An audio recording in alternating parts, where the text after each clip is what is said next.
normal Thursday practice. Had some good things happen. Liked the energy.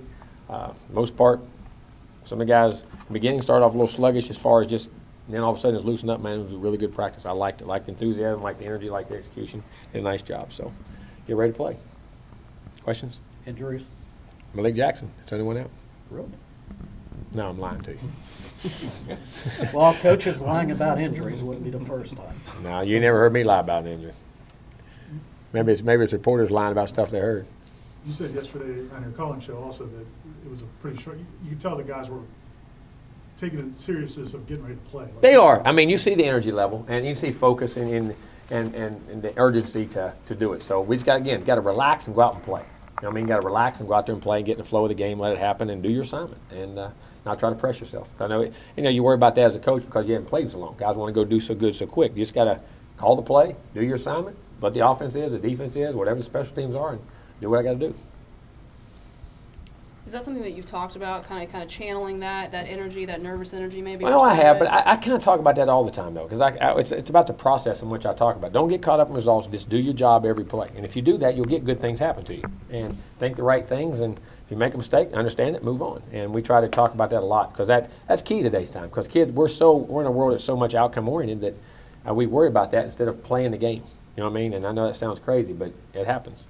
Was this week like an end of a preseason camp? We're so tired of going against each other and want to play real game? That's about the best way I can put it. It's different, but it definitely was. I mean, it's kind of like a camp week as far as we're getting the energy to get to play again, and they're just tired of seeing each other. I'm tired of seeing them. I want them to get somebody else. So ours talks about the importance of eye discipline. What does NC State do to create those issues? Motions, different formations, unbalanced formation, who's on the ball, who's off the ball, and where guys are lined up, with moving Samuels, moving Hines, all those different guys. And they do the jet motions like we do some and everybody does with it. And then how your safety rotations and where your gaps are. It's going to be very critical so you can make those calls and focus in on what you got to focus in on. That's critical.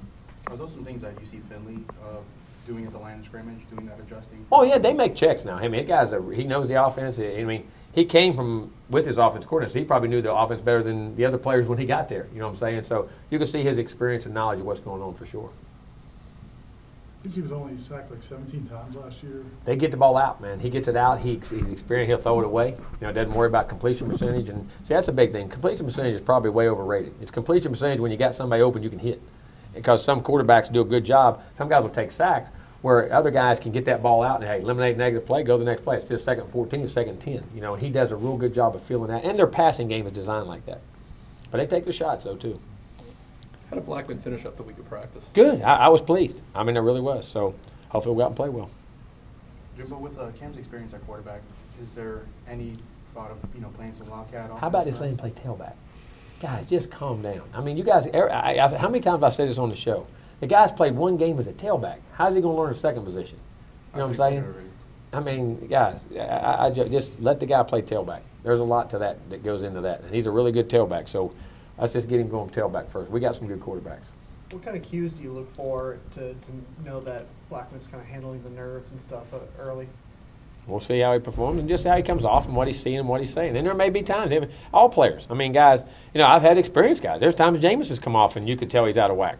You know what I'm saying? And, yeah, I'm not seeing it just perfect. I'm not seeing it all of a sudden you just got to get in the game. Experienced guys have that happen. It doesn't always just happen to inexperienced guys in general. I mean, it's just what you're seeing, what you're hearing, on the field. Like, what am I seeing there? What am I hearing the guys are saying? What am the communication levels? And when they come off and you look at, all right, this is what they've done, and they don't see it that way. I mean, I've had it with experienced guys or young guys. So when those kind of things like that, they can communicate, even if they make a mistake, regurgitate back what they see or what's going on or understand why they make it. That's the key. They understand why. Last week or so, has DeAndre been around to kind of help or mentor James? Not much right now because he's still trying to get healthy. His movement on his knee is still pretty painful and where he's at. But he's communicated and done those things. I mean, he's wants to be very involved. We've got to get him healthy enough to where he can stay pain-free and not put too much strain on that thing early. I mean, has he talked to him maybe about the playbook? I'm sure he has. I'm sure he has. So Rick Leonard's going to be running out with a flag, I guess. Yeah. Yeah, I mean, it's military appreciation. Like I say, I'm huge for that. I love our military and what we do and what they allows our country to be free, because freedom isn't free. There's a price to pay, and there's a lot of people who pay it for us to do the things we do and to make all the choices we get to make in America and be who we are, all the different races, all the different nationalities, all the different religions. But at the end of the day, you're allowed to do it in this country. Most countries you're not. And there's people paying a price for that freedom out there. And to me, that's and families that are sacrificing by putting their children and husbands and all that, and wives and sisters and brothers and everybody out there for us to have a free country. And Ricky's brother's in Afghanistan. He's overseas right now, and I think it means a lot to him because you worry about those things all the time. I think it's a big deal, and I'm very proud of him for doing it. I'm very proud of our military. Jimbo, saw Roberto Aguayo walking around downstairs a couple days ago. Have you had a chance to catch up with him? Yeah, I've talked to him a couple of days, and just getting back in training, getting back in the groove, get things going again, and be ready for his next opportunity. It's very good to see him.